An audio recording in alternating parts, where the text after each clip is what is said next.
રાજકોટમાં anti corruption bureau ACB દ્વારા મોટી કાર્યવાહી હાથ ધરવામાં આવી, જેમાં લાંચ લેતા 2 આરોપીની ધરપકડ કરવામાં આવી। લોધિકા તાલુકાના પાળ ગામની શાળાના ક્લાર્ક ધર્મેન્દ્ર ભાનુશંકર ખીરા અને ગાયત્રી એજ્યુકેશન ટ્રસ્ટના મેનેજિંગ ટ્રસ્ટી ગુણવંતલાલ ખીરા દ્વારા નિવૃત્ત શિક્ષકના એરિયર સહિત ₹12.15 લાખની રકમ પાસ કરવા માટે ₹2 લાખની લાંચની માંગણી કરવામાં આવી હતી। એસીબીએ ફરિયાદના આધારે ટ્રેપ ગોઠવી આરોપીઓને ₹2 લાખની લાંચ લેતા રંગે હાથે ઝડપી પાડ્યા હતા। 2 લાખની લાંચ માંગતા એસીબીએ રંગે હાથે આરોપીને ઝડપી લીધા હતા। લાંચનો સમગ્ર મામલો સામે આવ્યો છે। રાજકોટ એસીબી દ્વારા કાર્યવાહી કરવામાં આવી છે। લાંચ મામલે રાજકોટ એસીબીએ હાલ તો કાર્યવાહી હાથ ધરી છે, પૂછપરછનો દોર શરૂ કર્યો છે। આજ અંગે વધુ વાત કરીશું। સંવાદદાતા લકીરાજ ફોનલાઈન પર જોડાયા છે। લકી, વધુ વિગત જણાવશો। આપને જણાવી દો કે રાજકોટ એન્ટી કરપ્શન બ્યુરો દ્વારા જે 2 લાંચિયા કર્મચારીઓની ધરપકડ કરવામાં આવી છે।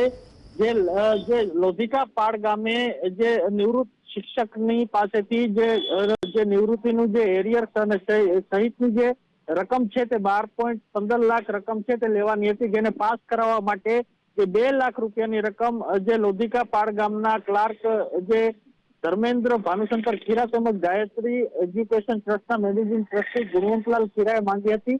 આ સમગ્ર મામલે ફરિયાદીએ એસીબીને જાણ કરતા તે છટકું ગોઠવ્યું હતું ને રાજકોટના વાણિયાવાડી વિસ્તારમાંથી રંગે હાથ 2 લાખ રૂપિયાની લાંચ લેતા ઝડપી પાડવામાં આવ્યા હતા। હાલ આ બંનેની ધરપકડ કરીને કાયદેસરની કાર્યવાહી તો કરવામાં આવી છે, તો સહિતની જે પૂછપરછ છે તે કરવામાં આવી રહી છે। જી, આભાર માહિતી આપવા માટે।